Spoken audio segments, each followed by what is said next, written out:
Would be for Nabeel. Can you explain with logic and a rational way the concept of the Trinity? Yes. Great. Next question. No, that's a very good question because it is so idiosyncratic to the Christian faith, and it is extremely important to understand. When I first wrestled with the Trinity, I found it to be very difficult. In fact, I was taught that the Trinity was veiled polytheism. Being raised in a Muslim home, especially with verses from the Quran like Surah Al-Ma'idah, verse 73, it made it pretty clear to me that the Trinity is a belief in three gods, not one. And when I asked the average Christian to explain what the Trinity was, I usually didn't get anything more than a blank stare. And they would say, well, it's 3 in 1. And I'd say, well, what does that mean? You know, it's 3 in 1. It's like, well, that's a shampoo, not God. Tell me, what do you mean 3 in 1?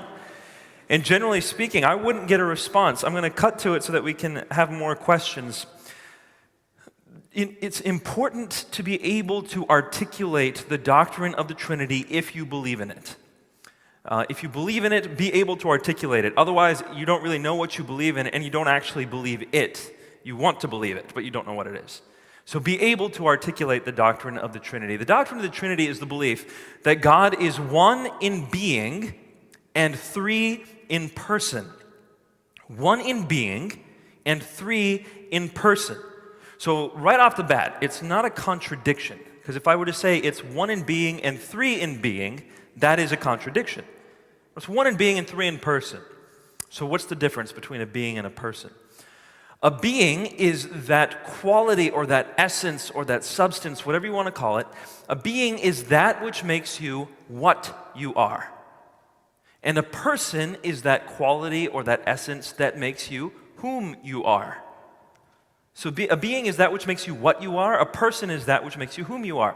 Now, what kind of a being am I? Thanks for the vote of confidence. I appreciate that.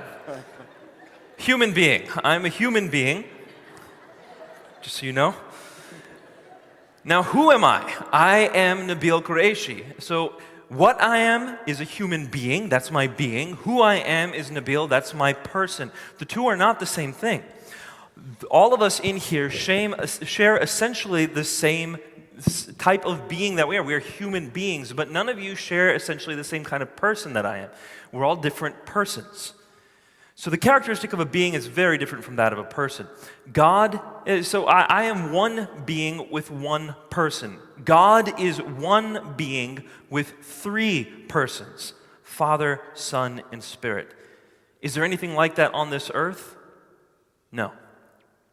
But does that mean God cannot be one being in 3 persons? Absolutely. It means he can be that if that's what he is. There's no way we can know these deeper things about God apart from revelation. I do think that there is enough evidence in this world for us to conclude that God exists. I think it is the most rational conclusion. It's the most, it covers the most data, it makes the most sense, it fulfills, I think, the criterion of Occam's razor. I think it works. But how much can we know about God after that point? I think revelation is necessary to know the deeper things about God, and this is one of them, that God is 3 in 1. Tied in with this concept then of Trinity is also the idea of the persons of God. What does it mean for Jesus to be the Son of God? What does it mean for God the Father to be the Father? These are different roles in the Trinity, and oftentimes people see the term Son and then impute inferiority to the Son. In a sense, that's accurate to do. So let me put together some Bible verses for you, because especially when I debate Muslims or dialogue with them, these issues come to the fore, as they did with me when I was a Muslim. Some people will say that Jesus says things like in the Gospel of John, he says, the Father is greater than I. How is it possible that Jesus is God when he says, the Father is greater than I? And I would answer that question by saying, in our organization, Uncle Ravi Zacharias, he is the CEO of the organization. He is greater than I am. I'm at the bottom of the totem pole, he's at the top. And right now I'm earning brownie points. So he is greater than I am, but he is a human, just as I am. So his being is essentially equal to mine. He's a human being, I'm a human being, we're equal in that sense, but his role is greater than mine, and I'm inferior in that sense. So when Jesus says the Father is greater than I, the being is equal, the role is different. And this is how the Trinity all comes into focus when we start reading the Scripture. One last thing I want to close with is some people will say to me, but Nabeel, the Trinity is not present in the Old Testament. This is something new that Christians came up with. I don't think so. I think when you start reading the Old Testament a bit more carefully, now through the lens of clarity that we have from the New Testament, you start seeing it in the Old Testament. And people might say, where? Where did we start seeing the Trinity in the Old Testament? I see it in the first verse of the first chapter of the first book of the Bible.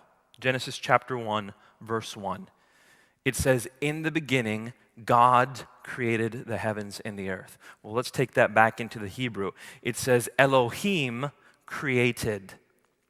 Elohim is the plural of God. It's gods. In the beginning, gods. But then the word created treats that word as if it's singular.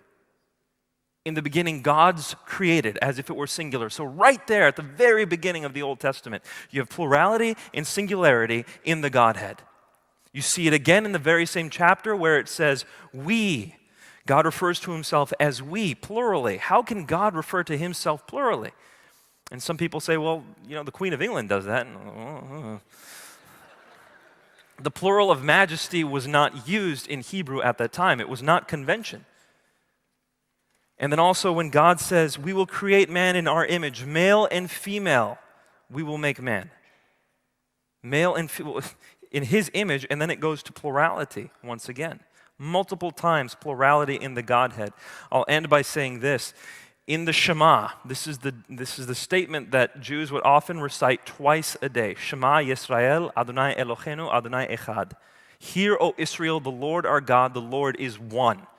Okay, very profound proclamation. The Lord our God, the Lord is one. In a world of polytheism, it's very profound. But that word one, echad, is not used to describe a singularity. It's used to describe something like a cluster of grapes. You would refer to the entire cluster as one cluster. That's what the word echad is.